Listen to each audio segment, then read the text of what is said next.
Assalamualaikum warahmatullahi wabarakatuh. Subhanallah, alhamdulillah, wala ilaha illallah, wallahu akbar. Allahumma sholli ala Muhammad wa ala ali Muhammad. Dipancarluaskan langsung dari Jalan Jenderal Sudirman nomor 1 Kompleks Masjid Darussalam, Sangatta, Kutai Timur. Suada 91,1 FM, Radio Informasi dan Inspirasi Keluarga. Alhamdulillah sahabat suada, malam hari ini 19 Rabiul Awal 1445 Hijriah atau bertepatan dengan tanggal 4 Oktober 2023. Sahabat siar Anda Bang Darda kembali dapat menyapa sahabat di Inspirasi malam kali ini. Baik sahabat saudara, kita awali jumpa kita dengan mengucapkan basmalah. Bismillahirrahmanirrahim. Apa kabarnya sahabatku semua? Semoga senantiasa sehat ya, selalu berbahagia dan dalam lindungan Allah Subhanahu wa taala. Amin ya rabbal alamin. Ya sahabat saudara, sebentar lagi di tahun 2024 bulan Februari tepatnya kita akan memilih calon-calon pemimpin di Indonesia. Memilih anggota DPR, memilih presiden dan wakil presiden. Nah, tentunya kita sebagai orang Islam mempunyai aturan tuntunan sendiri yang dicontohkan Rasulullah SAW dalam memilih pemimpin. Pemimpin yang seperti apa sih yang kita bisa pilih nanti? Bagaimana partisipasi kita ketika di media sosial guna mempromosikan pemimpin-pemimpin yang tadi harapannya memberikan kesejahteraan, memberikan kebanggaan tersendiri untuk bangsa Indonesia. Nah, kita dengarkan ceramah bersama Ustadz Abdul Somad tentang kepemimpinan. Tetap stay tune di sini. Selamat mendengarkan.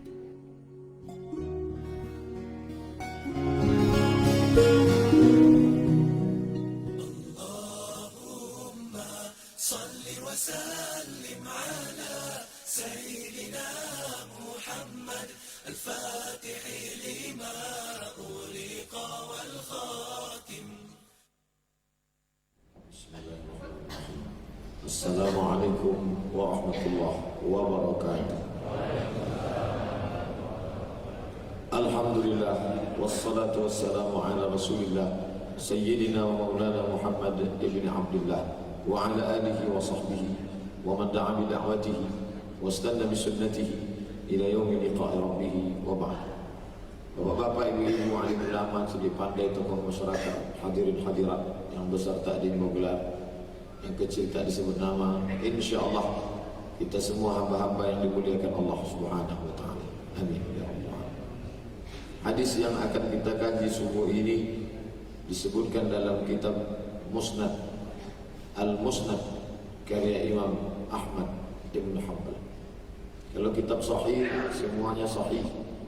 Kalau kitab sunan ada yang sahih, ada yang dhaif. Bersamaan kitab sahih dengan sunan, susunannya menurut susunan bab-bab fikih. Ada kitab salat, ada kitab zakat, ada kitab puasa, ada kitab haji, ada kitab akhlak, ada kitab wara, ada kitab zuhud, ada kitab akidah.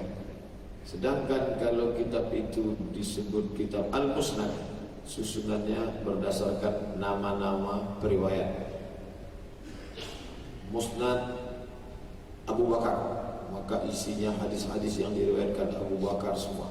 Jadi adik-adik mahasiswa, bapak-bapak, ibu-ibu yang ingin mencari berapa hadis yang diriwayatkan Abu Bakar Siddiq, apa saja hadisnya, itu susah mencarinya di kitab sahih, di kitab sunan, tapi mencarinya di kitab Al-Musnad. Begitulah kreasi para ulama hadis dalam menyusun kitab hadis untuk memudahkan kita mencari hadis-hadis tersebut.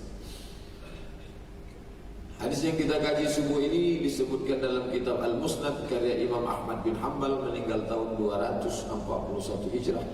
Diriwayatkan dari sahabat Nabi yang meriwayatkan hadis kita bahas subuh ini. Sahabat Nabi bernama Abdullah ibn Umar ibn al-Khattab radhiyallahu anhu. Abdullah anak Umar bin Khattab.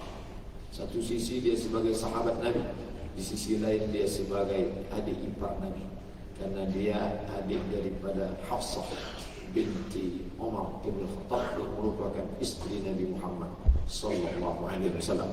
Satu di antara 7 riwayat hadis terbanyak. Tidak heran kenapa hadis yang dia riwayatkan itu banyak, karena dia sering ke rumah Nabi sallallahu alaihi wasallam. Di satu sisi ayahnya sahabat Nabi, kakaknya istri Nabi, dan dia juga merupakan sahabat pilihan Ni'mal abdu Abdullah, sebaik-baik hamba Allah adalah Abdullah bin Umar. Lau kana yaqumu minal lail, tapi Nabi tidak menyampaikannya langsung kepada dia. Nabi tak puji dia langsung, "Hei Abdullah bin Umar, kamu orang paling baik." Tidak. Nabi mengatakan kepada kakaknya Hafsah, "Hafsah, sampaikan kepada adikmu, ni'mal abdu Abdullah, sebaik-baik hamba Allah adalah Abdullah bin Umar. Lau kana yaqumu minal lail, kalau dia mau bangun malam." Lalu Hafsah menyampaikan itu, "Hai Abdullah, adikku." Ya, kata Nabi Muhammad SAW, orang yang paling baik itu adalah kamu. Kalau kamu mau bangun malam. Maka sejak mendengar itu, dia tak pernah meninggalkan salat malam sampai dia mati menghadap Allah Subhanahu wa taala. Itulah sahabat Nabi Abdullah ibn Umar ibn al-Khattab radhiyallahu anhu.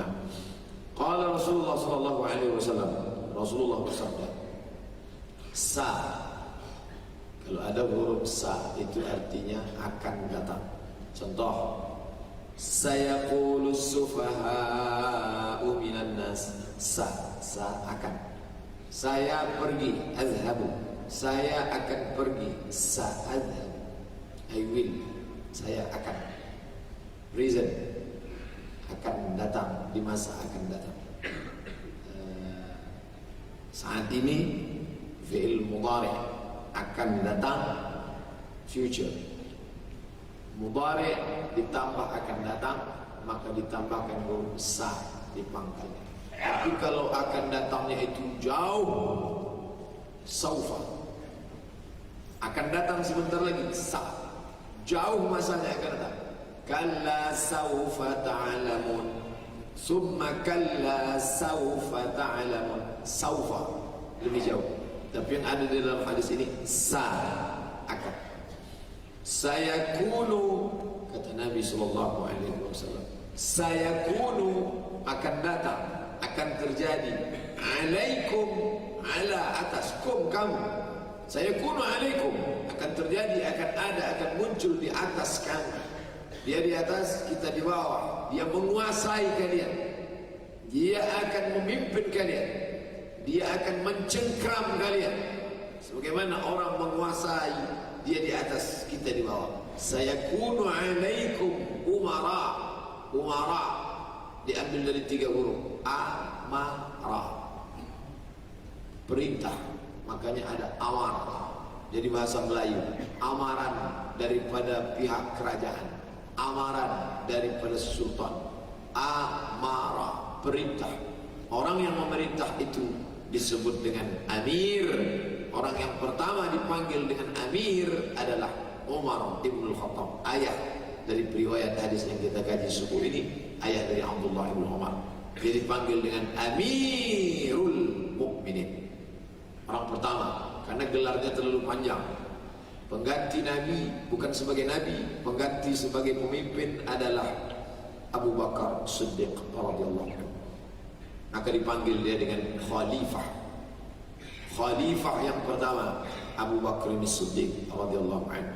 Lalu setelah Abu Bakar meninggal, digantikan oleh Umar, maka namanya terlalu panjang. Khalifatu Rasulillah, pengganti Rasulullah, Abu Bakar Siddiq. Khalifati Rasulullah, 2 kali. Penggantinya Rasulullah, terlalu panjang. Orang memanggilnya kalau Abu Bakar senang, wahai Khalifah Rasulullah, wahai pengganti Rasulullah. Tapi karena terlalu panjang, wahai penggantinya Rasulullah, maka dibuatkan panggilan baru, ya Amirul Mukminin, wahai pemimpin orang beriman. Maka beda gelar Abu Bakar dengan Umar. Sayyidina Abu Bakar Khalifah, Sayyidina Umar Amirul Mukminin radhiyallahu anhu. Orang yang memimpin itu disebut dengan amir, jamaknya umara. Sayakunu alaikum umara, akan ada di atas kamu yang akan menguasai kamu, umara. Wilayah kekuasaannya itu disebut dengan imarah. Alif mim ra, imarah, kekuasaan. Imarah masjid itu dari kata huruf Latinnya sama, huruf Arabnya lain. Huruf Latinnya imarah, tapi dalam memakmurkan masjid itu dari kata imarah. takmir masjid. Innama ya'muru masajid. Huruf Latin tak bisa membedakan antara huruf alif dengan huruf ain, pukul rata sama saja. Sedangkan dalam huruf Arab, pemimpin itu disebut amir, jamaknya umara. Sedangkan wilayah kekuasaannya itu disebut dengan imarah. Sedangkan orang barat payah menyebut imarah, dia sebut emirat. Berkumpul beberapa amir membentuk satu pemerintahan, maka disebut dengan Uni Emirat Arab. Uni dari bahasa Inggris, United, Uni, bukan Uni bahasa akak dan Uni persatuan, Emirat beberapa kekuasaan, maka disebut dia dengan amir. Sayakunu alaikum umara, akan ada di atas kamu umara, orang-orang yang menyuruh kamu, memerintahkan kamu, menguasai kamu, menunjuk kamu, umara. Tapi sifatnya kata Nabi, ya'murunakum bima la yaf'alun. Dia menyuruh tapi dia tidak membuat. Dia menyuruh kamu tapi dia tidak membuat. Dia memerintahkan tapi dia tidak melaksanakan. Dalam riwayat ini begitu sifatnya. Dalam riwayat lain disebut sifatnya rasyun, penipu, pembohong, pendusta. Dalam hadis riwayat lain dikatakan sifatnya yubghidunakum, mereka sebetulnya benci kepada kamu. Dia hanya ingin menguasai kamu saja. Dalam riwayat lain dikatakan sifatnya rajulun tafihun, orang yang dungu, sufaha, bodoh, jahil. Tapi karena kelihayannya dia bisa menguasai kamu. Karena trik, karena intrik, karena tipu muslihat, dia bisa menjadi pemimpin di antara kamu. Banyak sekali hadis-hadis mengatakan akan datang di akhir zaman orang-orang penipu, pembohong, khudda'an, pengkhianat, diberikan amanah. Ini menunjukkan Nabi itu mendapat mukjizat yang luar biasa. Tampaknya. Kenapa dia kasih tahu kepada kita? Supaya kita berhati-hati, introspeksi diri, waspada. Apakah sudah sampai zaman kita itu? Kita rasakan sendiri, kita renungkan sendiri, kita pikirkan sendiri, kita ambil iktibar, pelajaran. Lalu apa gunanya hadis ini disampaikan? Karena di akhir hadis itu apa kata Nabi SAW? Faman saddaqa, siapa yang mempercayai, meyakini, membenarkan dustanya orang yang sudah kukatakan tadi, kata Nabi SAW, akan datang orang yang begini, tetap juga dia percaya. Maka apa kata Nabi? Faman saddaqa, orang yang jujur disebut siddiq, Allah yang maha benar disebut sadaqa. Maka selesai mengaji, wa tammat kalimatu rabbika sidqa, sadaqa, sidqa. Maka selesai mengaji, sadaqallahul azim, orang yang benar itu siddiq. Faman saddaqahum bikizbihim, siapa yang percaya kepada pemimpin yang model begini, bikizbihim, kadzaba, sadaqa, membenarkan, benar, jujur, tulus, kadzaba, dusta, bohong. Faman saddaqahum bikizbihim, siapa yang percaya dengan kedustaan mereka, yakin dengan pencitraan. Dulu namanya dusta, inilah bahasa kita nih Pak ya. Dulu jelas-jelas disebut dusta, bohong, tipu. Sekarang disebut pencitraan. Kita terlalu melunak-lunakkan bahasa. Dulu jelas-jelas disebut penjahat, pembunuh, perampok. Sekarang dikatakan narapidana. Bahasanya dilebut-lebut. Kenapa tak dipakai saja bahasa kasar itu? So Allah Ta'ala pun di dalam Al-Quran selalu menggunakan kata-kata yang keras. Kalau memang harus kasar, harus kasar. Kalau memang tak baik, harus diucapkan tak baik.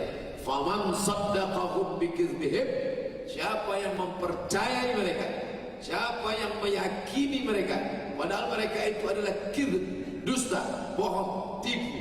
Maka apa kata Nabi SAW? Yang paling mengerikannya lagi, wa a'anahum ala zulmihim.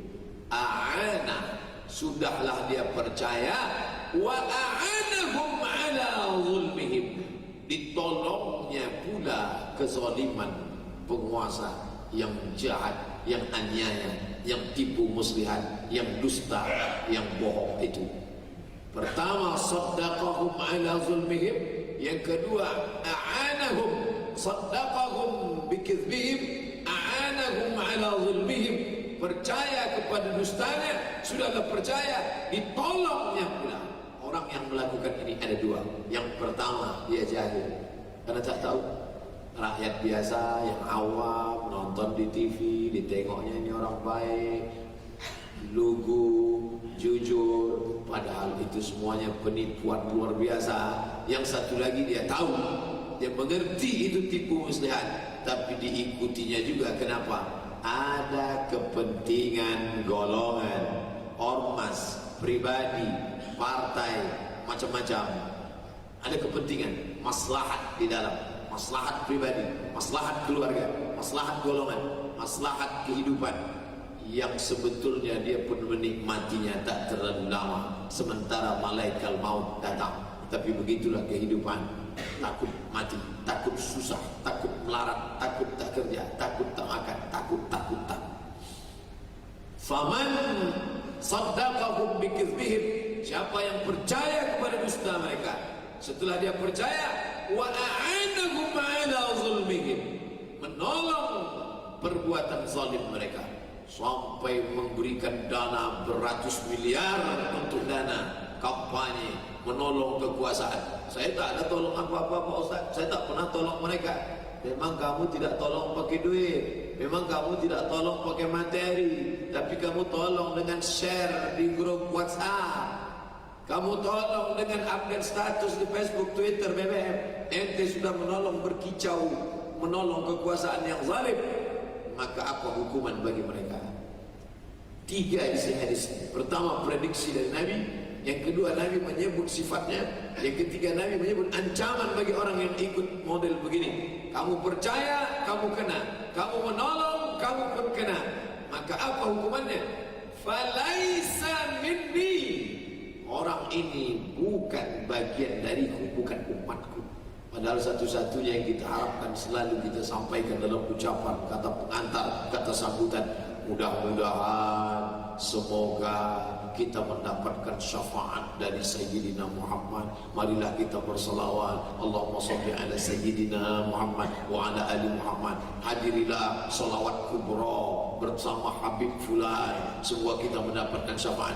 Nabi langsung mengatakan, falaisa minni, maka dia bukan bagian dari aku, bukan umatku.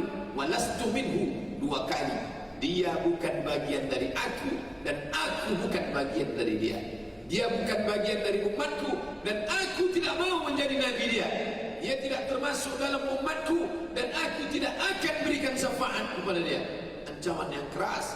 Nabi tak mengakui, tidak diakui sebagai PNS, sebagai sekedar dipecat, putus, tak diakui sebagai pegawai, putus tanpa pesangon, PHK, tidak diakui sebagai orang karena melanggar suku, diusir dari suku. Banyak suku lain mau terima kita. Suku bunga, banyak suku mau terima kita. Diusir sebagai pegawai di perusahaan ini, pindah ke perusahaan lain, lebih mahal, perusahaan asing, lebih hebat, lebih canggih, lebih mantap. Tapi kalau sudah tidak diakui dari umat Muhammad SAW, mau ikut Nabi yang mana? Sedangkan Nabi Musa pun ikut Muhammad SAW. Datang Umar Ibn Khattab membawa lembaran Taurat. Nabi panggil, sini Umar, apa yang kau bawa itu Umar? Taurat ya Rasulullah. Sini. Disobek, dirobek Nabi. Apa kata Nabi? Lau kana Musa hayyan, andai hari ini Musa hidup, ma wasa'ahu idza yattabi'ani, Musa pun akan ikut aku. Andai Musa hidup hari ini, dia pun akan ikut aku. Andai Isa hidup hari ini, dia pun akan ikut aku. Karena semua syariat batal, mansuh, terhapus dengan datangnya Sayyidina wa Maulana Muhammad sallallahu alaihi wasallam. Tiba-tiba orang ini tidak diakui Nabi. Falaisa minni, dia bukan bagian dari umatku. Walastu minhu, aku tidak akan memberikan syafaat kepada dia.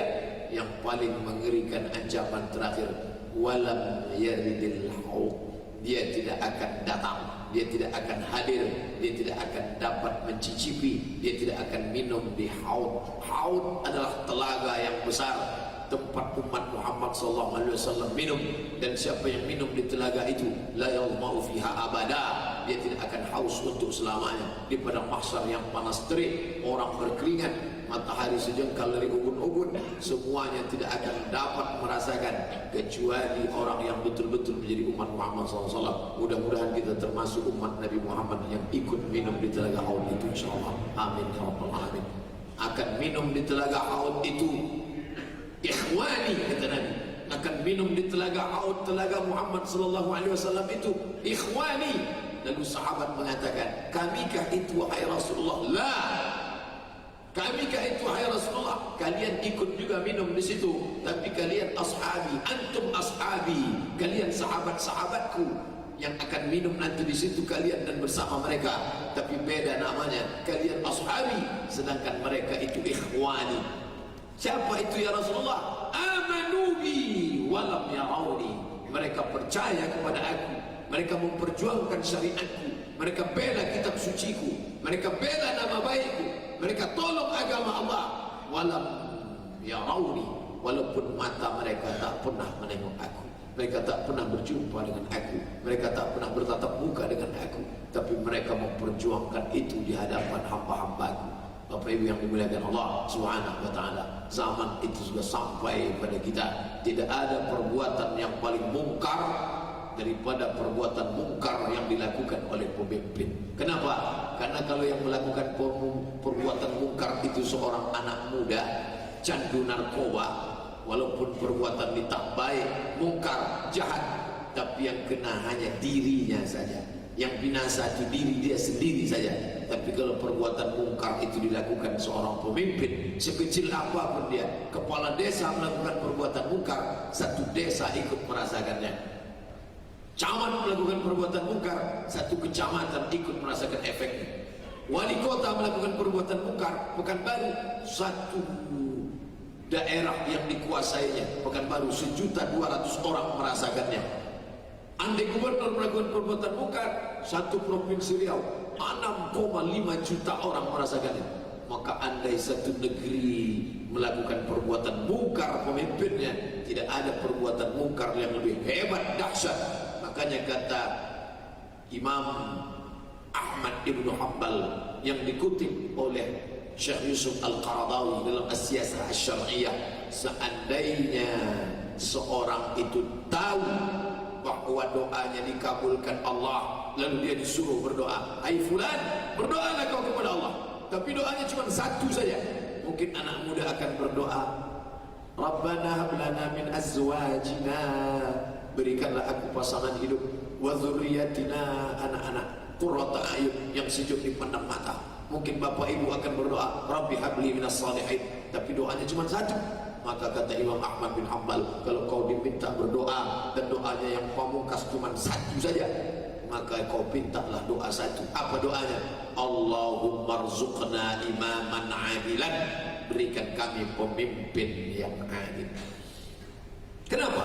Karena kalau kau minta anak soleh, kau saja yang merasakannya. Kalau kau minta suami yang soleh, kau saja yang mendapatkannya. Kalau kau minta istri yang salihah, kau saja yang dapat menikmatinya. Tapi kalau kau minta pemimpin yang adil, satu negeri itu akan merasakannya. Satu negeri dari Yaman, San'a, Yaman, sampai ke Darul Bayda, Maghribi, dari timur ke barat, dari San'a ke Yaman, merasakan nikmatnya kepemimpinan Umar bin Abdul Aziz radhiyallahu anhu. Begitulah indahnya. Apa pelajaran yang dapat kita ambil? Anak-anak kita di masa akan datang yang hadir pada sholat subuh berjamaah ini, mereka tidak hanya sekedar hadir, tapi menyiapkan sarapan pula. Selama ini ibu-ibu yang menyiapkan sarapan anaknya, tapi subuh luar biasa, anak-anak itu pula menyiapkan sarapan. Walaupun saya selalu juga tak kedapatan dapat, saya langsung kirim ke depan. Artinya apa? Anak-anak sudah berbakti dari muda, sholat subuh berjamaah. Mungkin sekarang kita menyepelekan mereka. Tahu apa anak-anak itu? Masih kelas 1 SMP. 2016 dia kelas 1 SMP. Habis itu dia masuk SMA. SMP 3 tahun, SMA 3 tahun. Habis itu dia kuliah 4 tahun. Tak terasa 2016 dia SMP, 2026 dia sudah selesai S1, pas 10 tahun. Habis itu ikut dia tes CPNS. Mungkin yang satu tidak mau PNS, dia jadi bisnismen, usahawan, tapi kemudian dia mencalonkan diri menjadi pemimpin. Tahun 2020, 2025, 2026, 2030 dia tampil ke depan menjadi pemimpin. Prosesnya lama. Caci maki tak menyelesaikan masalah. Hari ini kita tengok komen-komen caci maki, sumpah serapah. Kenapa orang yang menghina Islam, orang yang mencaci maki Islam, yang mengibarkan bendera-bendera Israel malah disambut di istana? Orang Islam yang datang dari jauh, mengeluarkan harta bendanya, tiket pesawatnya, beli sendiri, menolong agama Allah, malah dilecehkan. Marah, sumpah serapah. Tak menyelesaikan masalah. Walaupun saya setuju dengan orang yang marah, menunjukkan kemarahan adalah salah satu dari ketidaksetujuan, melihat ketidakadilan. Tapi terlalu banyak sudah yang mencaci maki ini. Ada langkah-langkah konkret, tapi kita tak dapat menikmatinya hari ini. Hadirilah penanaman pohon korma. Bapak ikut nanam nanti? Saya tak mau ikut Pak Ustaz. Paling-paling saya tanam hari ini 2-3 hari mati saya. Tak sempat saya menikmatinya. Nabi mengajarkan pelajaran yang luar biasa. Idza waqa'at ala ahadikumul qiyamah. Kalau kamu sudah mau mati, sudah nafas sudah ngap-ngap bau, kata orang Melayu, tak lama lagi mati. Wa fi yadihi fasilah, di tanganmu ada bibit korma, falyaghrizha, tanamkanlah. Kalau kamu sudah mau mati, ada bibit korma di tanganmu, tanamlah. Kenapa? Karena kalau kau tanam, tak lama sesudah itu 5 tahun, 6 tahun, 7 tahun, ada orang yang memetik buahnya, dimakannya. Ini pohon kurma. Kamu kenapa tak minta duluan? Kurma ini milik Allah Ta'ala. Lillahi ma fis samawati wa ma fil ardh. Tak minta izin dia ke pengurus anu, dipetiknya saja. Makannya, mengalir pahalanya kepada orang yang pernah menanamnya dulu. Panas terik, ada acara di Anur, lalu ada beberapa siswa ibu-ibu bernaung di bawah pohon yang rindang. Bernaung dia di bawah, mengalir pahalanya. Begitulah orang beriman melihat perbuatan tidak sepele, remeh temeh. Sebatang pohon korma kau tanam, apalagi satu anak yang soleh, dididik di pendidikan Islami, diajak sholat subuh berjamaah, setelah itu bersilaturahim dengan orang tua-tua. Berapa banyak yang memakan sarapan itu mendoakan, selesai dia makan, alhamdulillah, jadilah anak ini anak-anak yang soleh dan solehah, menjadi pemimpin masa depan. 2026 dia tamat S1, 2030 dia mulai berkarir, 2036 dia mencalonkan diri menjadi anggota legislatif, menjadi wali kota, menjadi bupati, menjadi gubernur. Dunia akan tampak indah walaupun kita sudah mati dimakan cacing tanah, tapi kita tetap mendapatkan pahalanya. Kenapa? Man sanna fil islami sunnatan hasanatan. Siapa yang mengajarkan tradisi yang baik-baik, falahu ajruha, dia dapat pahalanya, wa ajru man amila biha min ba'di, dan pahala orang yang melakukannya sesudah dia mati, sesudah dia meninggal dunia. Man dalla ala khairin, siapa yang menunjukkan yang baik-baik, falahu mithlu ajri fa'ilihi, dia dapat pahala seperti orang yang melakukannya. Tak ada ruginya, tak ada ruginya menunjukkan perbuatan yang baik-baik. Dari mana mau diawali masalah bangsa umat yang kacau ini?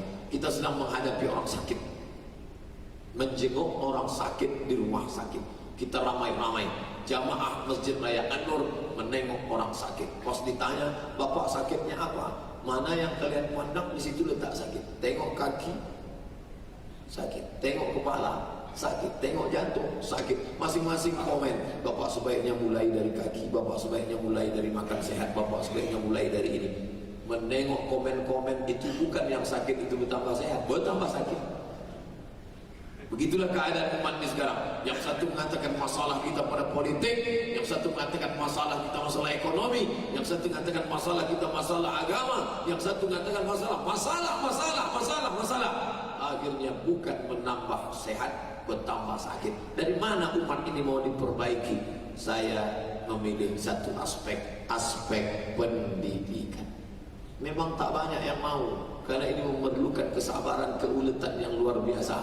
Mendidik, mengajar, guru yang digugu dan ditiru. Saya bukan guru Pak Ustaz, orang tua itu adalah guru. Al-Umm madrasatul ula, ibu adalah pendidikan yang utama. Dari sekarang ibu sudah berpesan ke anaknya, anakku, aku ingin kau jadi pemimpin. Maka pesan itu masuk ke otaknya, ke tulang sumsumnya, ke tangkai jantungnya. Sampai tua dia ingat, emakku berpesan, aku ingin menjadi pemimpin, menjadi kepala rumah tangga. Bapak juga berpesan, anakku, aku ingin kau menjadi pemimpin yang islami di tahun 2036. Maka itu masuk ke dalam hatinya, maka itu terwujud. Mati kita, maka kata Nabi SAW dalam hadis riwayat Muslim, idza matal insan, kalau manusia mati, inqata, putus, solatnya putus, rajin solat subuh berjamaah, putus, rajin baca Quran satu hari satu juz, putus, rajin berceramah, putus, berhenti. Tapi ada yang tetap mengalir, ilmun yuntafa'u bih, ilmu yang bermanfaat. Saya bukan ustazah Pak Ustaz, saya bukan LCMA dari Mesir, saya tak pernah pandai ceramah. Ibu memang bukan ustazah, bukan penceramah, tapi katanya satu dua masuk ke kepala anaknya sambil menyuap anaknya, aku ingin kau jadi pemimpin. Didoakannya betul-betul menjadi pemimpin. Anak itu dirasakan nikmatnya oleh negeri yang dia pimpin, mengalir pahalanya ke makam kubur kita, walaupun kita sudah mati dimakan cacing tanah. Simple, sederhana, tapi amal itu menjadi amal yang luar biasa. Berapa banyak kita menganggap amal kita besar, luar biasa, hebat, tapi tidak ada apa-apanya. Kam min masyhurin fil ardi walam yakun ma'rufan fis sama. Berapa banyak orang yang masyhur, terkenal, populer di bumi, dikenal, ditulis di internet, semua diketik di Google namanya, muncul tulisannya, muncul bukunya, muncul videonya, muncul gambarnya. Walam yakun ma'rufan fis sama. Malaikat di langit tak pernah mengenalnya, malaikat tak pernah tahu namanya, karena ria, karena sum'ah, karena takabur, karena sombong.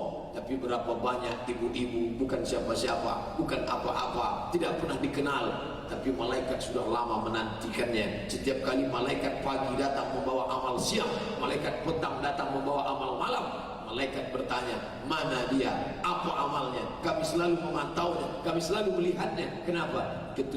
Ketulusan hati. Orang saat ini ingin semua dipublis, dipublikasikan dalam bentuk nyata, real, sebagai syiar dakwah, no problem, tak masalah. Tapi kalau karena itulah kita beramal, betapa jauhnya amal kita dari ridha Allah Subhanahu wa ta'ala.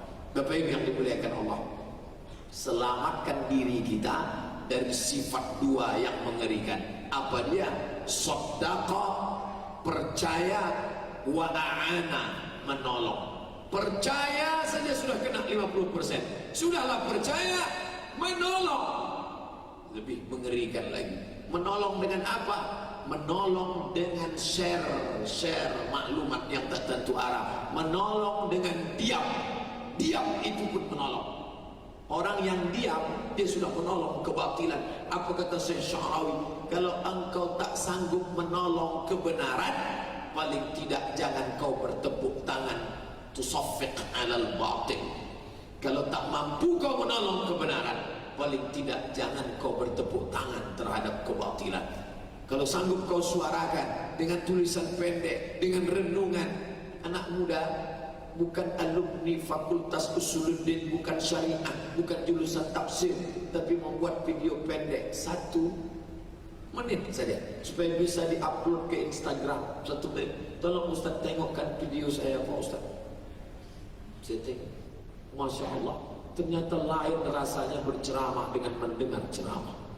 Terasa lain, terasa mendengar ceramah Ustaz dengan ceramah anak muda, motivasinya di dalam. Saya ingin berdakwah memperbaiki umat ini Pak Ustaz, tapi dengan cara bahasa anak muda yang gaul, mengajak supaya berpikir 1 menit saja, tidak sampai 30 menit berjam-jam. 1 menit dengan bahasa yang singkat, simple, sederhana, mudah dipahami, bahasa anak buah, di share, dibagikan ke kawan-kawan, luar biasa.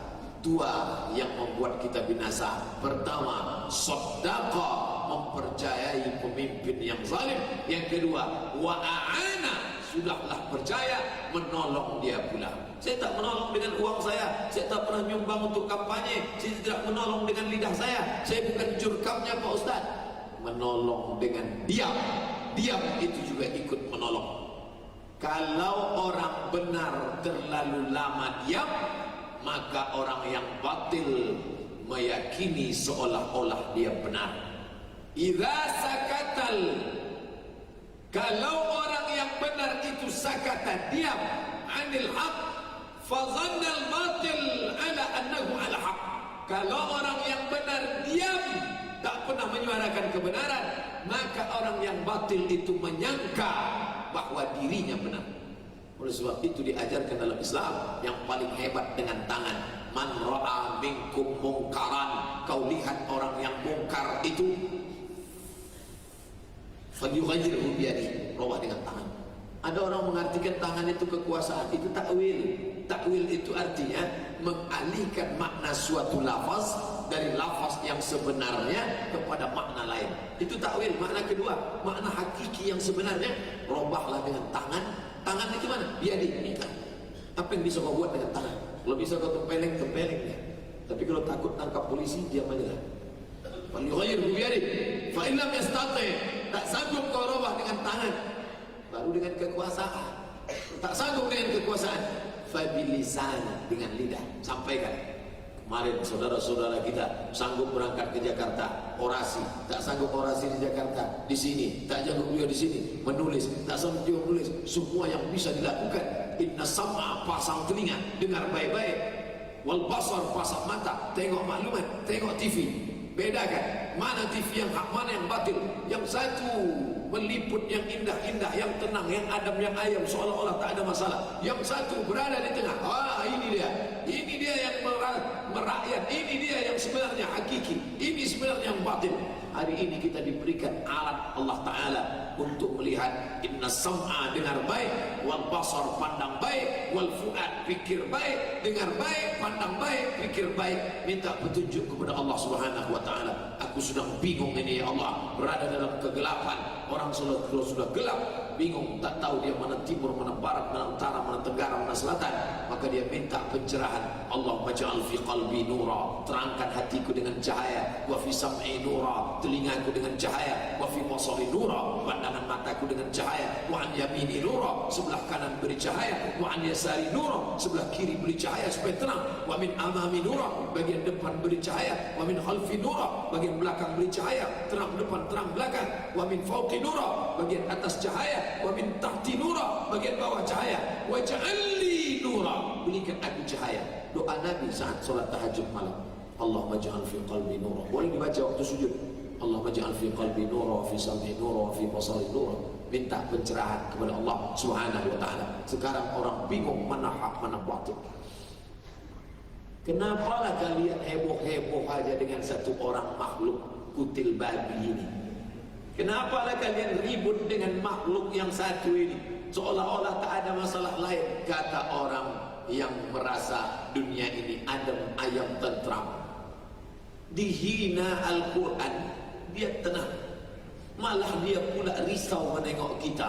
Kenapa kalian heboh-heboh sampai beli tiket segala ke Jakarta, sampai naik bis 2 hari 2 malam. Beberapa jamaah kita berangkat pakai bis, makan kalian susah, buat repot-repot saja. Kenapa? Maka orang kalau tidak punya pegangan kuat, tiang pancangnya tak dalam, tertanam ke dalam, ombaknya kencang, anginnya dahsyat, maka dia akan tercabut. Dia pun ikut mikir, betul juga ya, apa yang kita urus ini bukan urusan kita ini. Tidak ada rasa prihatin dalam dirinya. Kalau ada orang mencaci maki artis, saya cuek aja. Kenapa Ustaz tak marah? Saya tak ada hubungan apa-apa dengan artis itu. Tapi anak-anak muda yang penggemarnya, dia marah luar biasa. Kenapa? Karena ada ikatan emosional dia dengan artis itu. Artis Korea diejek sama emaknya, dicopot posternya dari dinding kamarnya, marah-marah dia. Padahal orang Korea itu pun tak kenal dia, dia pun tak tahu. Hanya sekedar simpati saja. Kenapa kamu marah? karena saya suka sama dia, karena saya menjadi fansnya. Saya sangat senang dengan sinetronnya. Kamu senang dengan manusia, orang Korea, kafir yang tak bersunat dan tak mandi wajib itu, kamu bela mati-matian. Bagaimana dengan nabimu yang kau harapkan syafaatnya, kitab sucinya? Hari ini orang cuek saja. Ingat, saudara-saudaraku yang mengaku muslim, mengaku beriman, tidak ada rasa sedikit pun peduli. Sesungguhnya kita sedang tidak beriman. Andai kita tak mampu melakukan seperti saudara kita yang kata orang Melayu bertungkus lumus, andai tak mampu berbuat seperti mereka, maka paling tidak jangan mengejek, jangan menghina, jangan merendahkan dengan posting-posting, dengan caci maki, sumpah serapah dan lain sebagainya. Hari ini orang sedang dalam keadaan bingung, belum Dajjal yang asli datang. Kenapa Allah menurunkan Dajjal? Allah turunkan Dajjal untuk menunjukkan yang iman betul-betul kental keimanannya, yang kafir betul-betul pekat kekafirannya. Selama ini abu-abu, kita sangka dia putih ada hitamnya, kita sangka hitam ada putihnya. Idza laqul ladzina amanu qalu amanna. Kalau berjumpa dia dengan orang beriman, jamaah Masjid Raya An-Nur, kami sama dengan kalian. Kita kan sama-sama jamaah An-Nur. Kita masih satu geng, kita satu kelompok. Wa idza khalau ila syayatinihim. Tapi kalau dia jumpa dengan setan-setannya, itu yang buat terjemahan bukan saya. Allah Ta'ala langsung ngomong, wa idza khalau ila syayatinihim. Syayatin jamak dari setan. Kalau satu setan, kalau dua syaitanani, kalau tiga syayatin. Apabila mereka berkumpul dengan setan-setan mereka, mereka akan mengatakan, inna ma'akum, kami bersama kalian.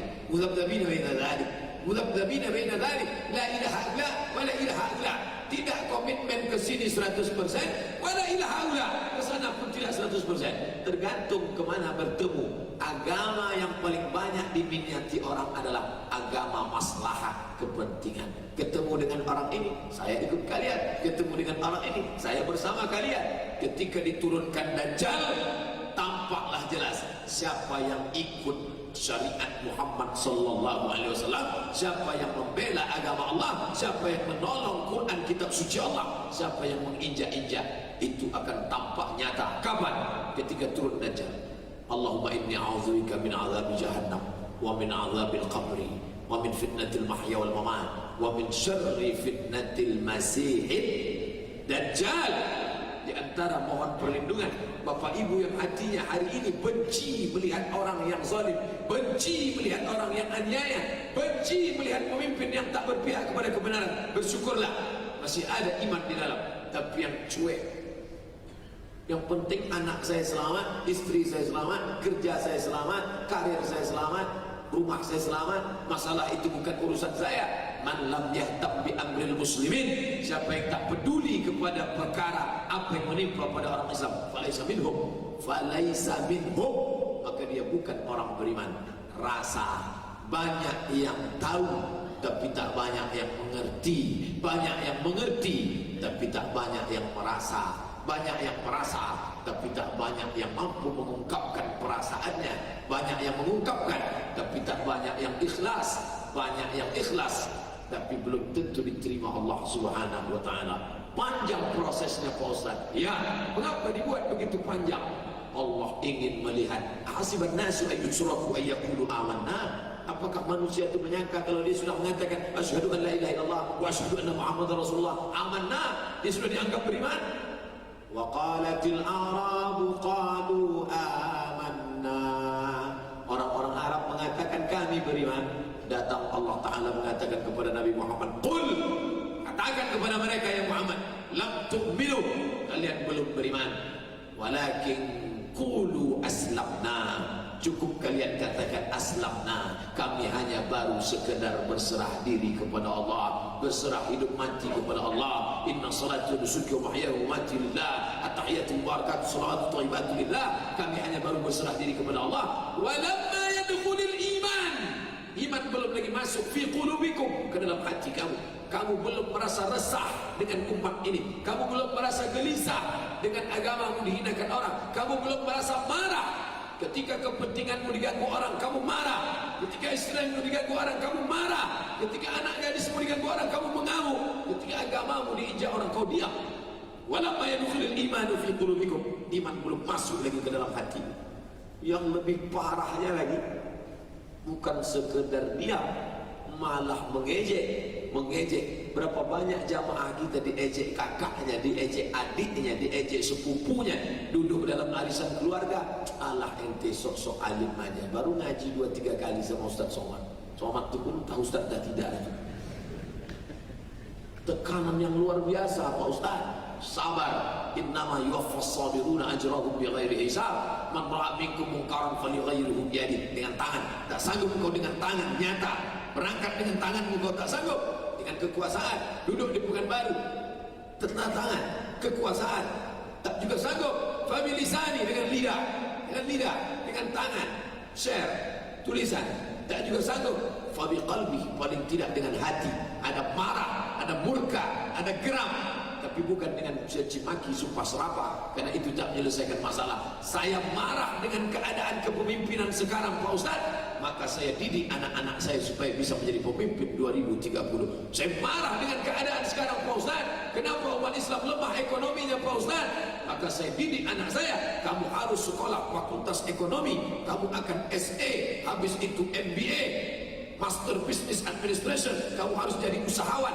Kemarahan bukan dengan kata-kata sumpah serapah, tapi kemarahan dengan action di masa akan datang. Saya marah dengan keadaan sekarang Pak Ustaz, kenapa umat ini lemah. Saya ingin anak saya menjadi pakar saintek, pakar medis, dokter spesialis, punya rumah sakit Islam, membantu orang susah.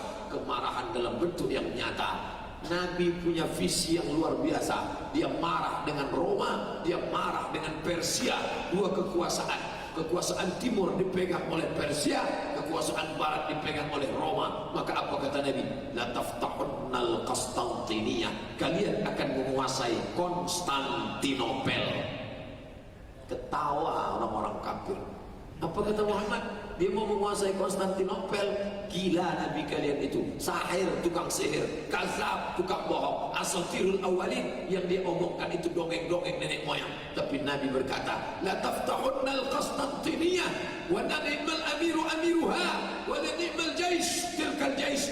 Kalian akan menguasai Konstantinopel. Pemimpin yang paling terbaik adalah pemimpinnya, dan pasukan terbaik adalah pasukan saat itu. Ucapan Nabi itu terwujud kapan?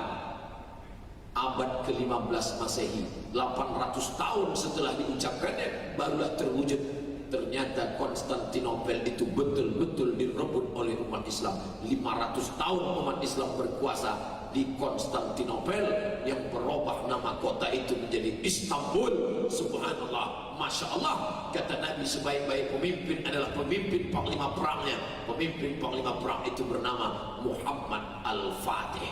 Namanya sama dengan nama Muhammad sallallahu alaihi wasallam.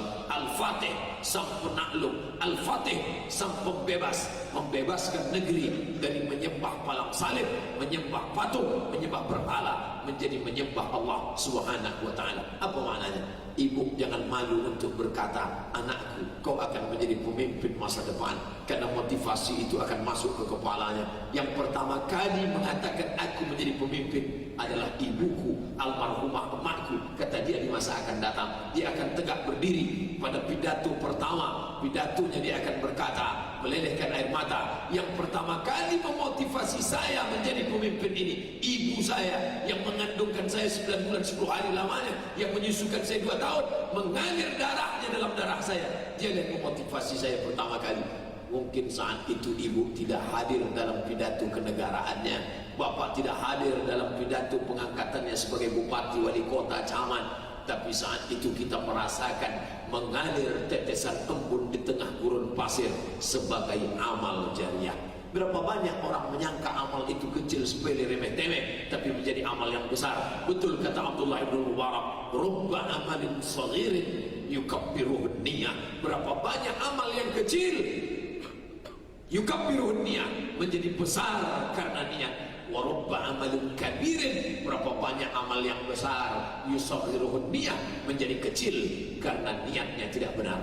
Didiklah anak-anak kita dengan hal-hal sepele kecil. Apa program sekolah itu? Ngajak anak-anak sholat subuh berjamaah. Kalau sholat subuh dari datuk nenek kita dulu pun dah sholat subuh. Cuman kita aja sekarang agak malas sedikit. Program sholat subuh berjamaah tertanam dalam kepalanya. Dia yang azan, dia yang mengumandangkan kalimat-kalimat Allah, istighfar. Dia akan menjadi pemimpin. Apapun yang terjadi, dia lihat surau musalla kosong, dia yang akan azan. Hayya 'alas salah. Pontang-panting kepala dinas, kepala badan, kepala kantor melihat pemimpinnya sudah sholat, menjadi imam. Dia biasa jadi imam karena dia dengar gurunya menjadi imam. Dia ikut gaya bunyi bacaannya, dia ikut bagaimana suaranya, dia ikut bagaimana tajwidnya. Berawal dari ketertarikan ingin meniru, dari meniru bunyi, meniru suara. Berapa banyak imam-imam kita suaranya mirip betul dengan Syekh Abdurrahman Sudes, walaupun makharijul hurufnya belum diambil, yang diambil setengahnya aja betul. Jadilah daripada tidak sama sekali. Bapak Ibu yang dimuliakan Allah, berawal dari kekaguman lalu ingin mengikuti gerakan menjadi muncul dalam bentuk nyata di hadapan manusia, apalagi di hadapan Allah Subhanahu wa taala. Maka saya masih percaya hakul yakin, ainul yakin, ilmul yakin. Kebenaran akan berpihak, tapi prosesnya panjang lewat dua, pendidikan dan dakwah. Yang dai tetap konsen pada dakwah, tidak dengan jalur-jalur yang di luar Ahlus Sunnah wal Jamaah, tapi tujuannya satu, menyelamatkan umat ini supaya ke depan menjadi janji Allah Subhanahu wa taala. Allah akan berikan kamu kekuasaan kama stakhlafal ladzina min qablikum, sebagaimana diberikan Allah kepada Daud, diberikan kepada anaknya bernama Sulaiman, dilanjutkan dengan Sayyidina Muhammad sallallahu alaihi wasallam, Abu Bakar, Umar, Utsman, Ali, Umar bin Abdul Aziz, pemimpin Harun ar-Rasyid, sampai kepada hari ini di Turki kita melihat, padahal semuanya sudah dihancurkan oleh Mustafa Kemal Atatürk, hancur. Makanya saya tak ingin membaca dari koran dan internet, saya langsung menemui Syekh Muwaffaq ketika beliau di hotel. Assalamualaikum Syekh Muwaffaq. Waalaikumsalam. Saya sudah siapkan pertanyaan di kertas, mau nanya. Kalau bisa jawab tiga, kalau tak bisa capek, bilang capek, saya mau pulang. Dia jawab semuanya sampai 1,5 jam kami ngobrol. Pertanyaan yang saya tanya, apa yang membuat Turki bisa bangkit? Padahal politik Islam sudah dihabisi, tokoh-tokoh Islam dibantai. Apa kata Syekh Muwaffaq? Guru saya membuka sekolah 5.000 yang dibuka, itulah yang membangkitkan. Mereka tidak menyumpah serapah kebatilan, rumah bordil, prostitusi, diskotik, macam-macam perbuatan maksiat, khamar, marajalela. Mereka diam, mereka biar, tapi mereka bergerilya membuka sekolah-sekolah Islam. Bapak-bapak yang punya tanah, yang punya uang, buat lokal, dirikan yayasan, SDIT, SMPIT, SMAIT. Inilah yang akan bangkit ke depan. Penduduk Pekanbaru 1.200.000, usia sekolah 50.000 yang tertampung di sekolah-sekolah, dari mulai ujung Panang, Darul Hikmah, Babus Salam, sekolah macam-macam sekolah, sampai berapa yang baru sampai ditampung. Anak-anak kita hari ini Al-Azhar Sifabudi, kalau ditotal semua paling-paling tertampung dalam setahun itu semua ditotal hitung 10.000, itu yang bisa ditampung sekolah Islam. Apa karena terbatas lokal? Apa karena terbatas finansial biaya ekonomi? Hanya 10.000, masih ada 40.000 yang belajar agama dengan modal pendidikan agama Islam 2 jam dalam sepekan PAI. Disitulah ayatnya, disitulah hadisnya, disitulah tafsirnya, disitulah fikihnya, disitulah akidahnya, bercampur aduk menjadi satu. Itulah yang akan ke depan menjadi pegawai, menjadi kepala dinas, menjadi bupati, bahkan tak mustahil menjadi presiden. Bukan menolong Islam, malah memusuhi Islam. Maka kalau ingin memperbaiki umat ini, seperti kata Syekh Muwaffaq, 5.000 sekolah akan melahirkan para calon-calon dokter spesialis Islami, advokat Islami, pemimpin Islami, akunting Islami. Tidak ustaz, bukan ulama. Casingnya boleh jadi SHMH, casingnya boleh jadi dokter, casingnya boleh jadi jenderal, tapi isinya memperjuangkan agama Allah. Berawal dari pendidikan. Anggap yang sekarang ini generasi sedang kacau balau, oke, tapi 2016, 2026, 2036, 2040 akan bangkit. Insya Allah saya mati 2040. Saya udah hitung-hitung, lahir 1977, 63 tahun pas 2040. Kalau sampai alhamdulillah, tak paham sampai pun alhamdulillah. Karena orang Islam itu tak pernah bersedih, tak pernah berduka. Andai kau sampaikan umurku 2040 ya Allah, bertambah amal soleh. Andai mati sebelum itu, alhamdulillah, cepat mati, tak banyak dosa. Bertambah umur, banyak pahala. Kalau mati Ustaz nanti malam, alhamdulillah, besok tak menengok celana pendek lagi. Selalu merasa Allah memberikan yang terbaik. Ana inda husni zanni abdi bi, aku menurut prasangka hambaku kepadaku. Kemarahan hari ini jangan ungkapkan sumpah serapah. Kemarahan hari ini berhentilah. Saya marah betul nih Pak Ustaz, saking marahnya dari subuh sampai sore. Mau nulis saja sampai sholat berjamaah bertiga. Ini bukan marah, kita sedang dikuasai setan. Saya marah, anak saya harus sekolah agama. Saya marah, tanah saya wakafkan untuk sekolah MDA. Saya marah, saya sekolahkan anak yatim. Begitu kemarahan orang Islam. Marah terhadap kebatilan, tolong kebenaran. Mudah-mudahan kaji kita subuh ini membangkitkan kemarahan kita. Ustaz ini marah karena belum sarapan, betul lah. Entahlah, bercampurlah semuanya di situ. Subhanakallahumma wa bihamdika asyhadu an la ilaha illa anta astaghfiruka wa atubu ilaik. Wa sallallahu ala sayyidina wa maulana Muhammad wa ala alihi wa sahbihi wasallam. Walhamdulillah rabbil alamin. Kita lanjutkan salat sunat isyraq, kemudian kita bahas tanya jawab. Terima kasih. Mohon maaf banyak silap salah. Wassalamualaikum warahmatullahi wabarakatuh. Waalaikumsalam warahmatullahi wabarakatuh. Ya sahabat saudara, tadi sudah kita dengarkan ceramah bersama Ustadz Abdul Somad. Semoga bermanfaat, semoga menginspirasi. Jangan lupa, jangan salah pilih. Kita betul-betul menimbang-nimbang mana calon pemimpin yang akan membawa Indonesia pada kemajuan, tentunya ketaatan kepada Allah Subhanahu wa taala. Baik sahabat saudara, demikian kebersamaan kita di malam hari ini. Terima kasih atas partisipasinya. Semoga Allah Subhanahu wa taala membalasnya dengan pahala yang berlipat ganda. Amin ya rabbal alamin.